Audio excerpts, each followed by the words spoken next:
एक जंगल में यात्रा करते थे, गुरु और शिष्य, बूढ़ा गुरु, युवा शिष्य। युवा शिष्य बहुत हैरान था इसलिए कि ऐसी बात उसने अपने गुरु में कभी देखी ही न थी। कुछ नई ही बात हो रही थी आज। गुरु बार बार अपनी झोली में हाथ डाल के कुछ टटोल लेता था। झोली में उसका जी अटका था। शिष्य सोचता था कि क्या झोली में है आज। उसे कभी चिंतित नहीं देखा, उसे कभी झोली में बार बार झांकते नहीं देखा। आज क्या माजरा है। फिर सांझ होने लगी, सूरज ढलने लगा। वे कुएं पर हाथ मुंह धोने,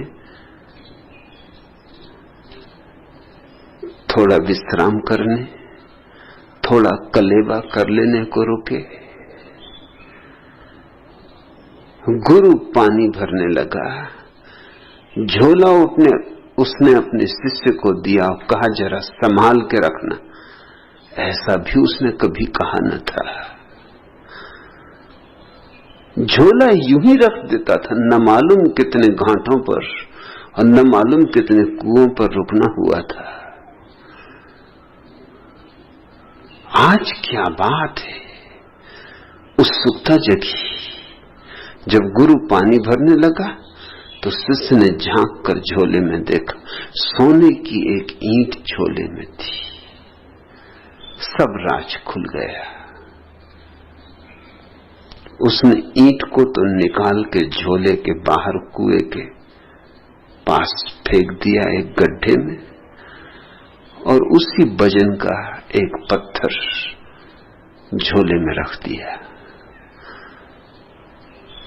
गुरु ने जल्दी से हाथ मुंह धोया, नाश्ता किया, बीच बीच में झोले पे नजर भी रखी। एक दो बार चेताया भी शिष्य को कि झोले का ख्याल रखना। शिष्य हंसा। उसने कहा, पूरा ख्याल, आप बिल्कुल निष्फिक्र रहें, चिंता की अब कोई बात ही नहीं।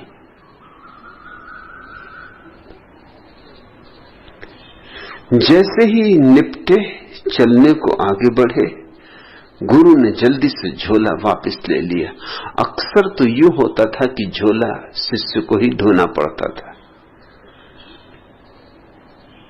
आज गुरु शिष्य पर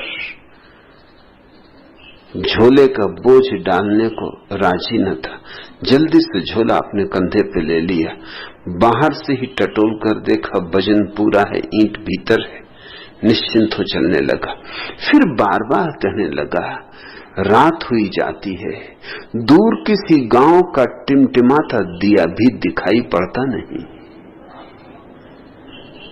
जंगल है, अंधेरा है, अमावस है, चोर, लफंगे, लुटेरे, कोई भी दुर्घटना घट सकती है। जब भी गुरु ये कहे, शिष्य हंसे। आखिर गुरु ने 2 मील चलने के बाद पूछा कि तू हंसता क्यों है? शिष्य ने कहा, मैं इसलिए हंसता हूं कि अब आप बिल्कुल निश्चिंत हो जाएं। आपकी चिंता का कारण तो मैं कुएं के पास ही फेंक आया हूं। तब घबरा के गुरु ने झोले में हाथ डाला, देखा तो पत्थर था। सोने की ईंट तो जा चुकी थी। क्षण भर को तो सदमा लगा।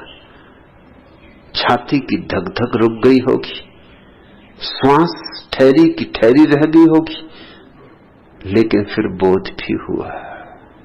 बोध ये हुआ कि 2 मील तक झोले में तो पत्थर था,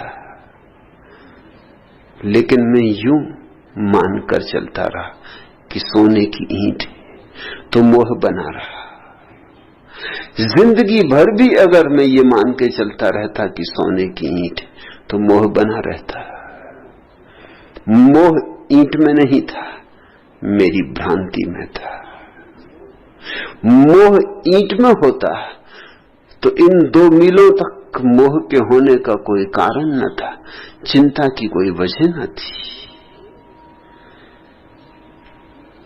मेरी आसक्ति मेरे भीतर थी, बाहर की ईंट में नहीं।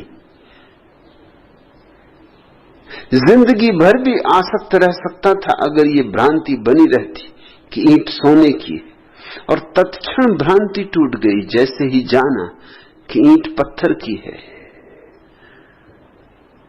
झोला वहीं गिरा दिया, खिलखिला के हंसा, वहीं बैठ रहा, कहा अब कहां जाना है, अब गांव वगैरह खोजने की कोई जरूरत नहीं, वैसे ही बहुत थके, अब आज रात इसी वृक्ष के नीचे सो रहेंगे।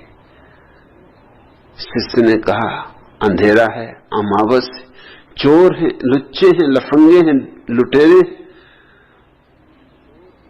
गुरु ने कहा रहने दे, अब कुछ भेद नहीं पड़ता, अब अपने पास ईंट ही नहीं, अपने पास सोना ही नहीं, तो लूटने वाला भी क्या लूटेगा।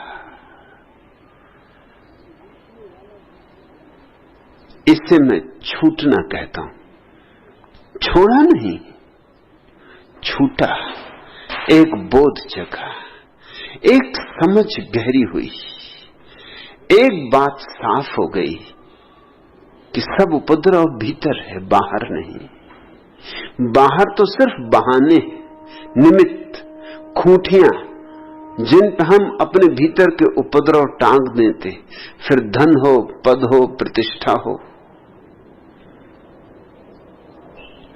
परिवार हो, परिजन हो, मित्र हो, देह हो, मन हो, कोई भी बहाना काम दे देगा। लेकिन अगर भीतर टांगने को ही कुछ न बचा हो तो फिर सब बहाने रहे आए, क्या फर्क पड़ता है। फिर बाजार में बैठो कि मरघट में, बराबर है। वे जो भगोड़े हैं उनसे संसार छूटा नहीं, उन्होंने छोड़ा है, और दोनों शब्दों में उतना ही भेद है जितना जमीन और आसमान में। छूटना तो बोध से होता है, छोड़ना भय से होता है। भय और बोध का क्या नाता, क्या संबंध, वे तो विपरीत है, उनका तो कभी मिलन होता ही नहीं। बोध और भय, भय तो पलता है अंधेरे में और बोध जगता है उजेले में। बोध है सुबह और भय है अमावस की रात। दोनों का कैसा मिलन। वे जो भाग गए हैं छोड़कर, छिप गए हैं जाकर पहाड़ियों में, गुफाओं में, वे सिर्फ भयभीत हैं, डरे हुए। डर है कि संसार में अगर रहे तो आसक्ति पकड़ लेगी, मगर संसार ने कभी किसी को पकड़ा है? तुम कल न मरो, आज मर जाओ तो संसार तुम्हें क्षण भर न रोकेगा कि न जाओ, कि ठहरो, कि कुछ देर तो ठहरो, तुम्हारे बिना कैसे चलूंगा, कि तुम्हारे बिना सब अस्त व्यस्त हो जाएगा, अराजकता हो जाएगी। तुम नहीं तो फिर जिंदगी कहां। रुक जाओ, ठहर जाओ, थोड़ी देर और जरा संभल लेने दो, परिपूरक खोज लेने दो।